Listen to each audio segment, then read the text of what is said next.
In the early 1930s, as the world staggered through the last tremors of the Great Depression, Japan watched the Western powers with a quiet, calculating frustration. The United States and the British Empire possessed navies of unimaginable scale. New treaties, designed to preserve peace, limited Japan's ability to expand its fleet. For the admirals in Tokyo, these limitations were not just political chains, they were a direct insult to national pride. If Japan could not build many ships, they decided, then they would build one ship so powerful that it could face an entire fleet alone. Thus, in silence and secrecy, the concept of Yamato was born. The ship would be unlike anything the world had ever seen. It would be larger, heavier, more heavily armed than any dreadnought in history. A floating fortress, a steel mountain, a symbol of Japan's destiny in the Pacific.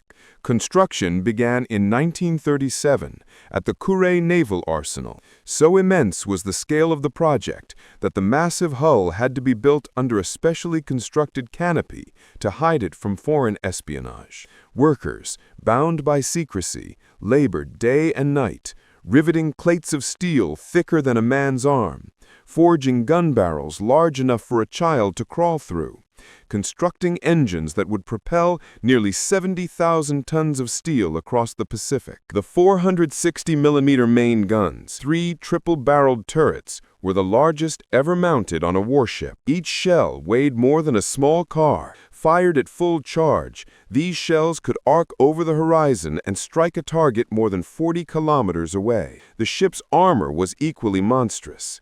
An impenetrable belt running along the core of the hull, designed specifically to withstand the heaviest shells fired by American battleships. Inside, the Yamato was built like a small city, kitchens capable of serving thousands, sleeping quarters arranged like a university dormitory, a Shinto shrine for ceremonies and prayer. Officers walked on polished wooden floors, while enlisted men lived in steel compartments deep within the hull.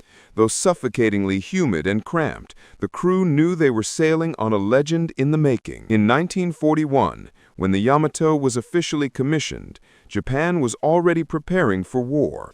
On December 7th, the Imperial Navy launched its attack on Pearl Harbor.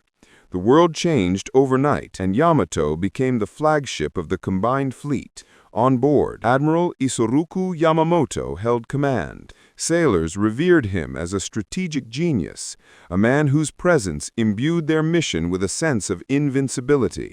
Yet behind the grandeur there was a paradox. The age of the battleship was already ending. Aircraft carriers, not battleships, had delivered the decisive blow at Pearl Harbor. The skies, not the seas, were becoming the true battlefield. But the Imperial Navy refused to accept this fully. Tradition, pride, and momentum pressed them forward. Yamato did conduct patrols and escorted operations, but opportunities for a decisive gun duel, the kind she was built for, never materialized. She remained a sleeping giant, an unmatched titan with no opponent to fight. Through 1942 and 1943, the tides began to turn. The battles of Midway, Guadalcanal, and the Solomon Islands drained Japan's naval strength. Aircraft carriers were lost. Veteran pilots were irreplaceable. Oil supplies dwindled. America, with its colossal industrial might, began producing ships faster than Japan could sink them. In the midst of this collapse, Yamato remained intact, still majestic, still terrifying on paper, but increasingly irrelevant in a war of aircraft, submarines, and logistics. By 1944, Yamato was no longer a fleet flagship. She still carried the heaviest guns ever mounted at sea, but the skies above her were filled with American aircraft, and every mile she traveled consumed precious oil Japan could barely afford to spare.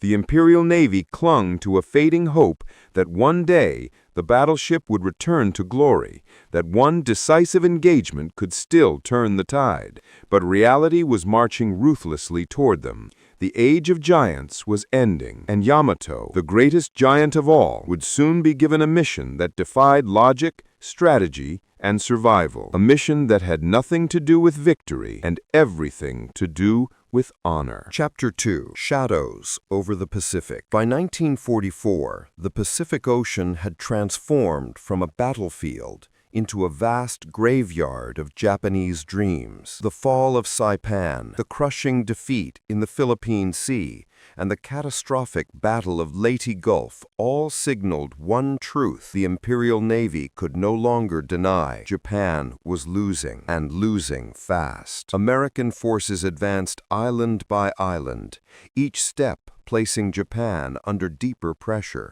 The once invincible Japanese carrier force was now shattered. Veteran pilots, the pride of the nation, had been consumed in desperate battles that seemed increasingly hopeless. Fuel shortages crippled every branch of the military. Factories struggled to produce replacements. Even food was becoming scarce. And amid this turmoil stood Yamato, a symbol of a navy that no longer existed.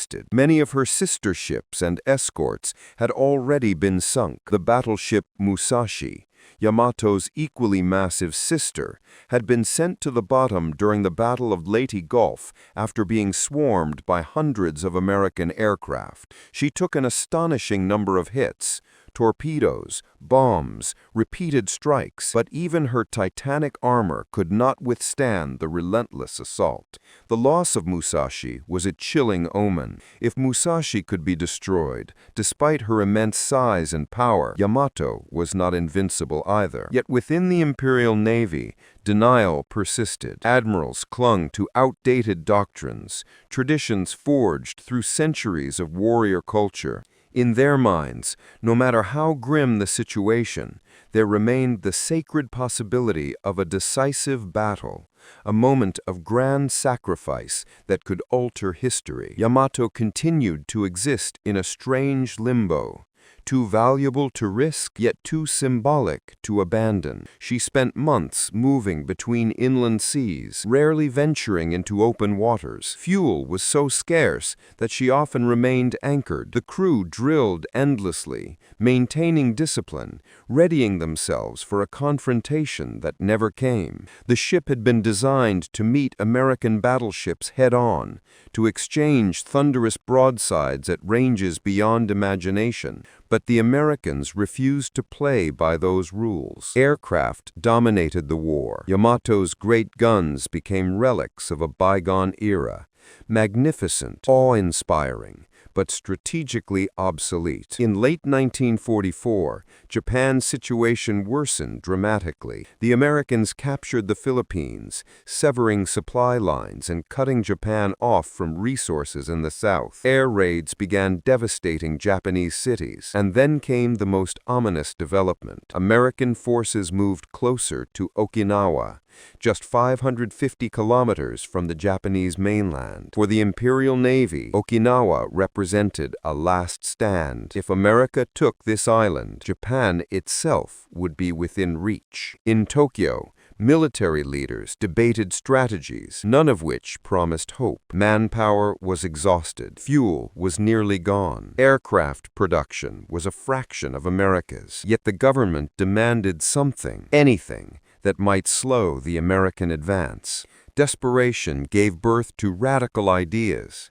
Kamikaze pilots were deployed en masse, striking American ships with suicide attacks that shocked the world with their intensity. But even the sacrifice of thousands of pilots was not enough to halt the U.S. Navy. Thus emerged a new plan, one so extreme, so irrational, that it reflected Japan's state of despair. Operation Tengo, a mission requiring Yamato, the greatest battleship ever built, to embark on a one-way voyage. She was to sail to Okinawa with barely enough fuel to reach the island. On arrival, she would beach herself on the shores and fight as a stationary fortress until destroyed. No return, no recovery, no survival. The ship and her crew, over 3,000 souls, would be sacrificed as a final gesture of defiance, a symbolic act meant to rally the nation and delay the inevitable. To the admirals,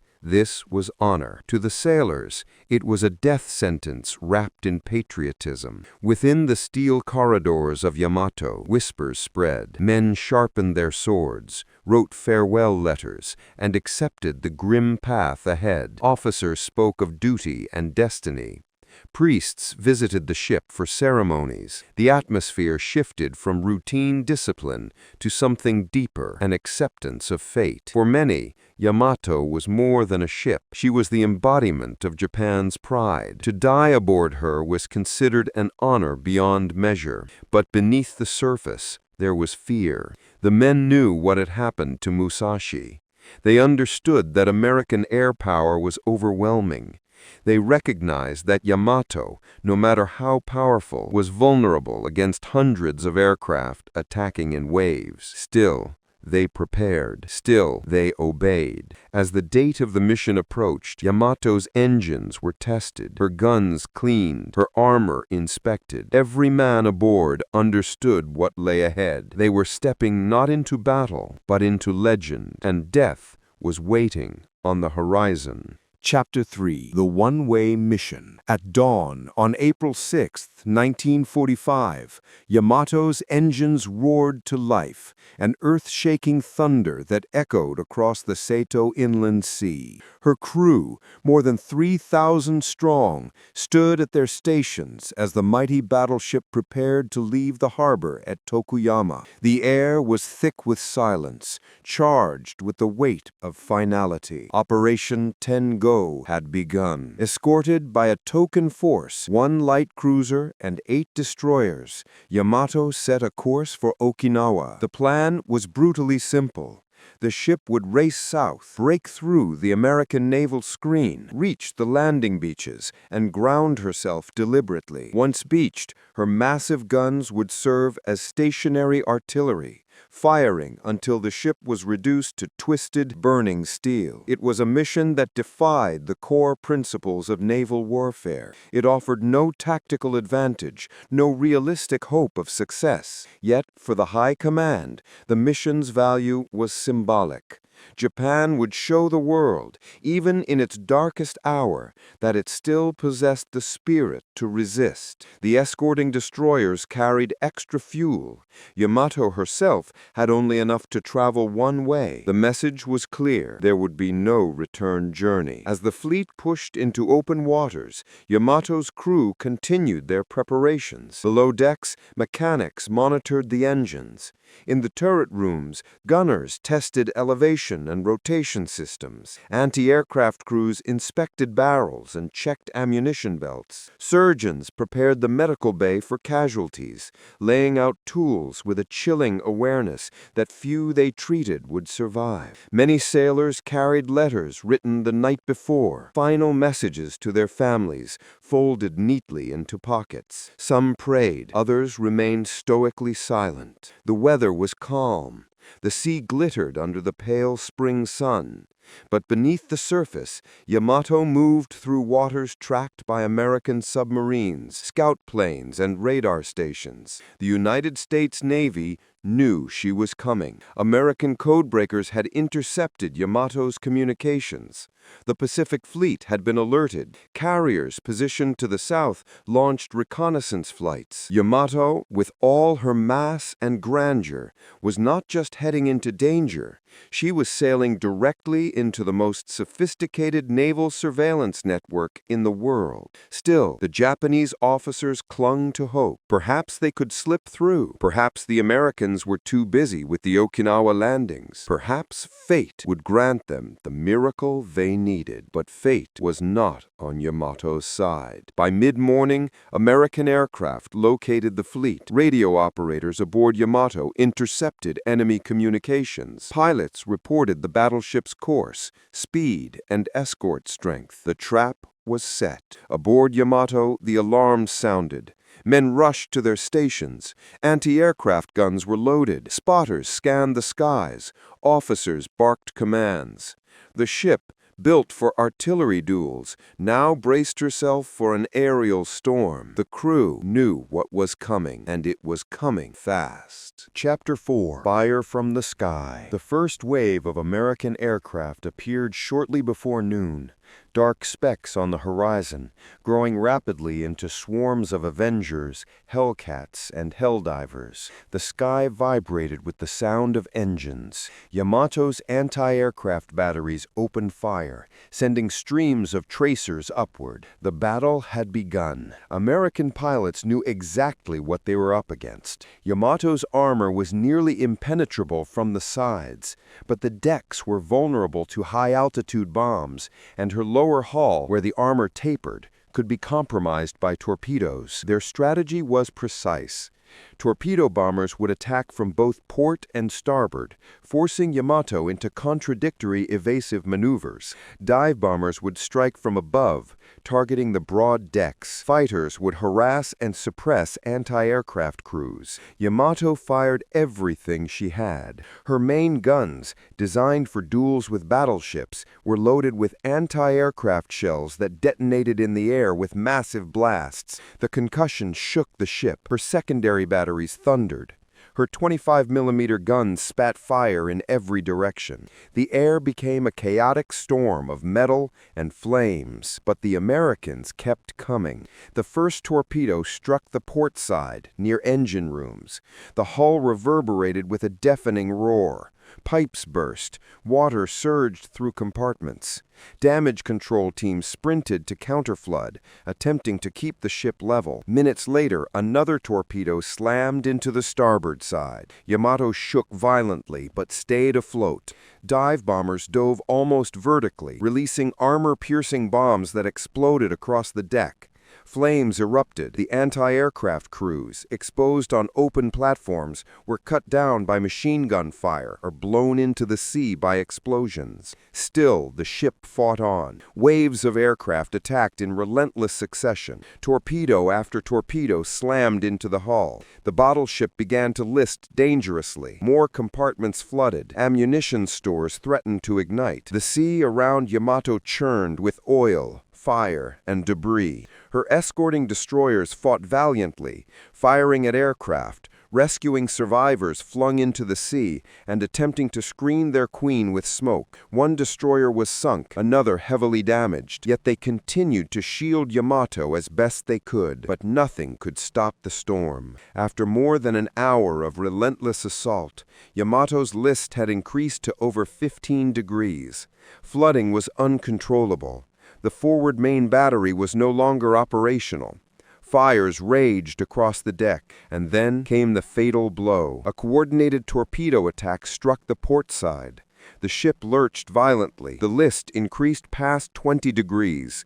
Internal explosions rocked the hull. The order to abandon ship was issued, though many sailors refused to leave, choosing instead to die aboard the vessel they had sworn to serve. Yamato was dying. Chapter 5. The Fall of a Titan. By early afternoon, Yamato's fate was sealed. She listed heavily to port, the sea rising rapidly across her armored deck. Crew members slid across surfaces slick with oil and water. Officers shouted orders that could barely be heard over the roar of flames and explosions. The ship groaned, an agonizing sound of steel stressed beyond its limits. Inside the engine rooms, men were trapped as compartments flooded. Some drowned where they stood. Others attempted to reach ladders that were already submerged. Above deck, anti-aircraft crews fought until the very end, firing their guns even as the horizon tilted and the sea swallowed their platforms. American aircraft circled overhead, observing the colossal battleship's final moments. Suddenly, a massive explosion tore through Yamato's hull. The forward magazine, where hundreds of massive shells were stored, detonated in a catastrophic blast. A fireball erupted skyward, visible for miles. The shock wave obliterated remaining structures, sending debris arcing across the sea. The battleship rolled fully onto her side. Men jumped, slid, or were thrown from the deck. The water below was a boiling mixture of oil, fire and metal. Some sailors attempted to swim away, but the pull of the sinking ship dragged many downward. At 2:23 p.m. on April 7, 1945, Yamato slipped beneath the waves. The Titan of the Imperial Navy, the greatest battleship ever constructed, was gone. The sea closed over her, leaving behind oil slicks, scattered wreckage, and the cries of survivors struggling in the water. American aircraft did not strafe survivors. Their job was done. Japanese destroyers rushed to rescue whoever they could. Of the more than 3,000 crew aboard Yamato, fewer than 300 survived. The sun dipped behind clouds as the sea calmed again, erasing all evidence that the greatest battleship in history had just met its end. Chapter 6. Legacy of the Last Battleship. In the decades after her sinking, Yamato became more than a warship. She became a symbol, a reflection of Japan's wartime desperation, its courage, its tragedy, and its cultural obsession with honor. To many, Yamato represented the pinnacle of engineering, the last giant of an era that vanished under the shadow of aerial warfare. Her immense guns, her armor, her presence, they were unmatched in naval history. No battleship before or after would rival her in size or power. But Yamato was also a monument to flawed strategy. Built for a style of warfare that no longer existed, she spent most of her life idle, unable to fulfill the role envisioned for her. When she finally saw decisive action, it was not in the glorious artillery duel her creators imagined, but in a desperate suicide mission against overwhelming air power. Her final voyage was a metaphor for Japan's state in 1945, brave, doomed, and utterly outmatched. But her story did not end with her sinking. Historians studied her construction to understand the last chapter of battleship evolution. Engineers marveled at her design. Filmmakers and authors turned her story into legend. For many Japanese citizens, Yamato remains a powerful cultural icon, one that symbolizes sacrifice, duty, and the tragic cost of war. Even today, the wreck of Yamato lies on the ocean floor south of Kyushu, split into massive sections, covered in silt, silently bearing witness to the end of an age. Divers who have visited describe the ruins with reverence, a shattered colossus resting in darkness, surrounded by scattered remnants of lives lost. Her guns are silent, her engines cold, yet her legacy endures, echoing through history as the ultimate symbol of grandeur, pride, and tragedy. Yamato was built to dominate the seas. Instead, she became a reminder of how quickly the world can change, how even the greatest giants can fall, and how war consumes not only ships and nations, but the very ideals they once stood for. Her name means great harmony, but her fate remains one of the most somber and powerful stories ever told. The story of a titan sent to die. The story of a nation on the brink. The story of the last great battleship.